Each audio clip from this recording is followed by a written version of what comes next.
Here's a bonny column, there's a bonny column standing in a row. Place a bonny column on a bonny column, see the way they grow. Bonny copper column, bonny silver column, I'm in love with you. Bonny paper column, why do you look solemn? I adore you too. How you rustle and sparkle and tinkle. Oh, the thrill of you never will cease. May you blossom and flower and rise like a tower and ever increase. 1 million, 2 million, 3 million, 4!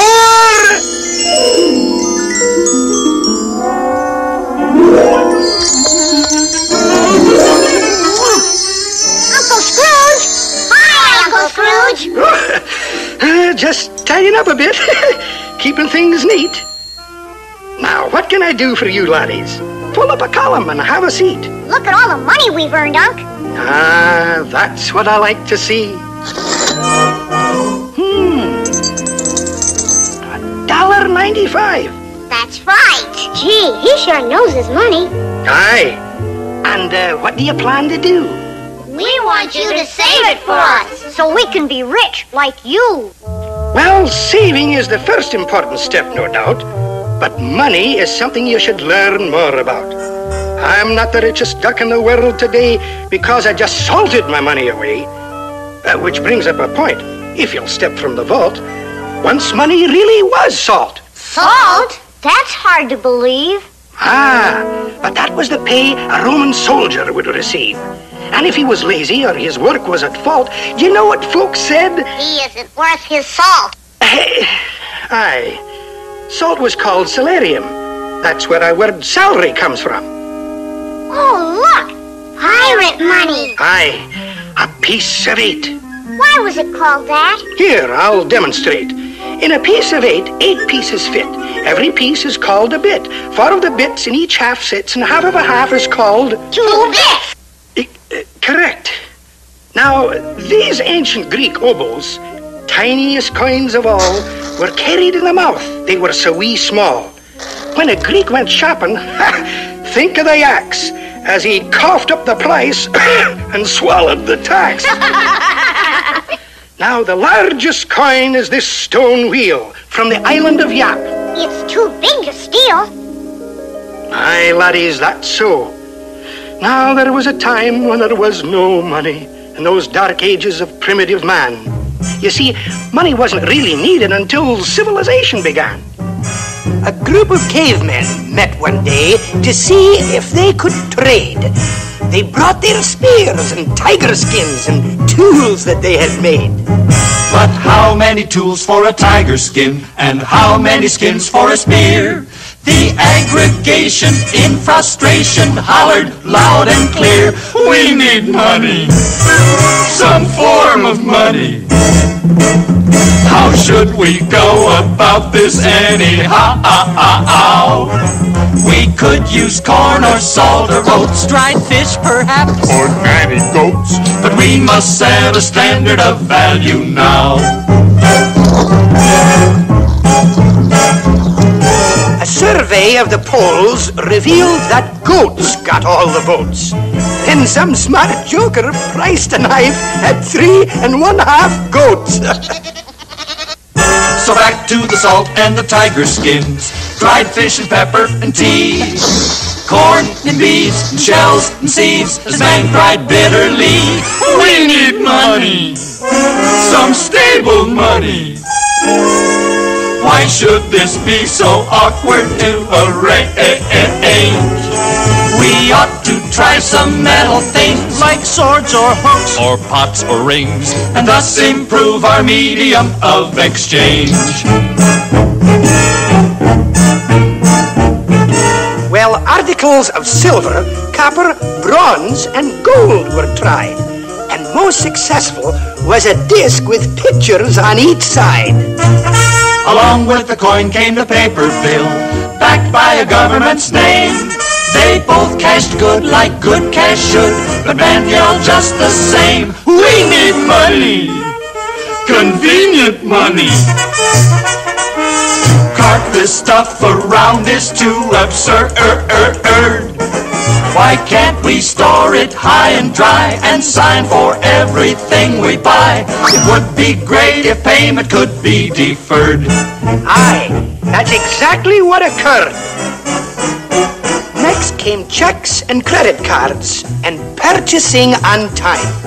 When spending grows so easy, it's hard to save a dime. Most men keep a family well fed today, clothed and sufficiently warmed. But in the main, their wives complain from habits they have formed. We need money! Boys, we need money! It's finally reached the stage that we adored. We're glad we don't need fish or oats or tiger skins or nanny goats. Our money's fine now, all that we need is more. Uncle Scrooge, why don't they just print up a few billion or so? A few billion? Oh, dear, no. My, that word billion, how it's abused. If it weren't so frightening, I'd be amused. Folks have no conception. Now, how much is in this hat? Gee, a billion? Or more than that. See what I mean? They were nowhere near. There's only 100,000 here. $1 billion stacked upright without an accident is about 800 times the height of the Washington Monument. $1 billion on the ground, all stretched out and uncurled, would extend about 4 times around the circumference of the world. Pick one up each second, day and night without a break. In 32 years you'd have them all, but oh, your back would ache.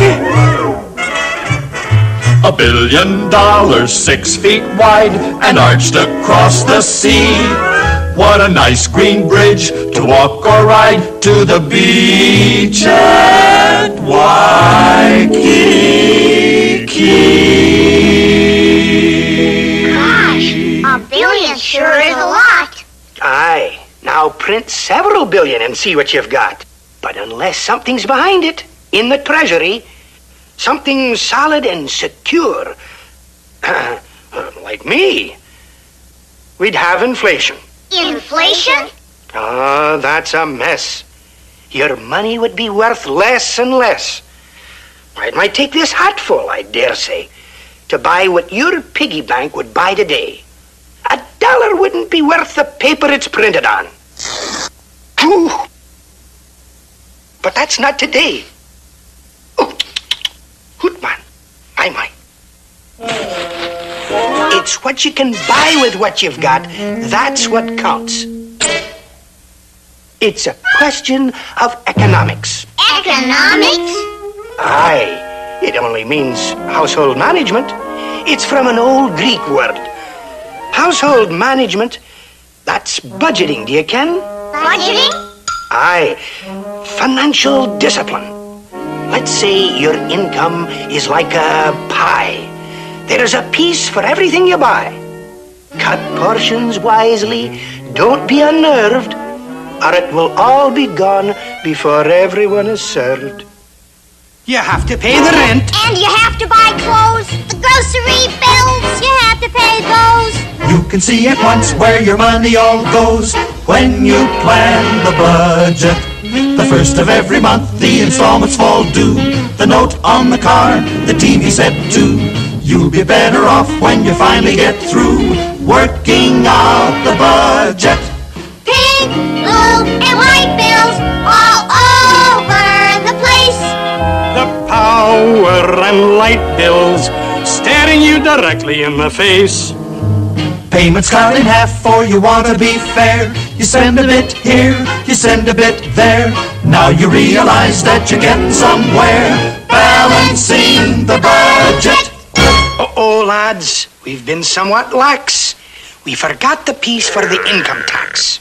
Income tax? Aye, though taxes are a pain in the whatchamacallit, this right here, the wallet, Taxes are the funds governments must get to run their households and keep out of debt. They must have a budget, too. Aye, that they do. That they do. You see, the government provides, through the taxes we pay, our bridges and schools and places to play. Builds the county road or the modern highway called for in the budget. Departments of police and of water and fire, the various courts, the juries they hire, aeroplanes and ships and the care they require, all are in the budget. No one relaxes when tax deadlines fall, but without our taxes, we would have no government at all. In budgeting a home and a government too, it really should show a profit to you. Something should be left when the payments are through, when you plan the budget. Always remember to save a slice for yourself. When you plan the budget. After all, it's your pie. And that's how I became rich, making the little slices grow. Money shouldn't be idle and must be put to work, you know. Oh, yeah? How about all that idle dough you got stashed away? Oh, no, lads. This is just petty cash. Moves in and out each day. If I sat on my money, I might just as well be stranded on a desert island for all the good 'twould do me. I couldn't eat it, couldn't wear it, couldn't use it. Oh, I can't bear it. Help! Money should never stagnate, but like ocean currents, circulate. Like the ocean currents control the world's weather, you see, circulating money controls the economy. Money must keep moving to fulfill its obligation. And if you squeeze it too tight, you'll stop its circulation. Hey, that's a bunny one. And how true. We don't want that to happen to our money. We want our piggy bank to grow. Well, making a shrewd investment is the soundest way I know. This way, please, prospects.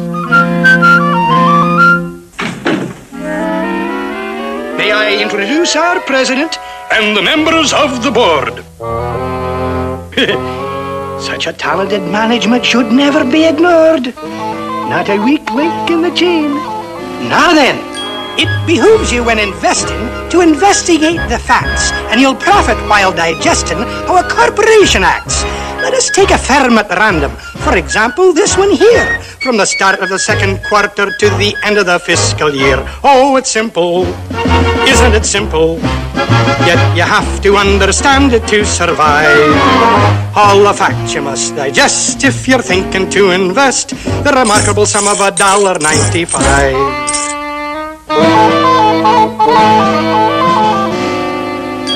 In the course of normal ventures, you'll observe a steady rise. Then converting their debentures, they agreed to subsidize. Here the sinking fund was voted, and the averages prepared, and you'll note a revaluation when the dividend was declared. Are these figures optimistic with the market selling short? Please refer to the statistic in the annual report. I perceive you're all acknowledging the fact you can't escape, that you never have seen a firm in any firm of financial shape. Oh, it's simple. Isn't it simple? In the proper hands, your money is alive. All the facts you must digest if you're thinking to invest the remarkable sum of $1.95. Now, laddies, is everything clear? No, but it sounds like a good deal. Fine, fine. Sign here. Congratulations, stockholders. That'll be a 3-cent fee. 3-cent fee? For my time and consultation. Nothing good is ever free. And now our money's going to work. Right, Uncle Scrooge? Aye, laddies, you've made a handsome start. You've invested very wisely. And investing wisely is an art. It's gotta circulate, circulate, round and around. Circulate, circulate, get off the ground. It needs a direction to journey to. If you want your money to be good to you, it's gotta circulate, circulate, come out of the woods. Stimulate, motivate, service and goods. It's no nest egg to incubate. Money's got to circulate. Money's gotta circulate.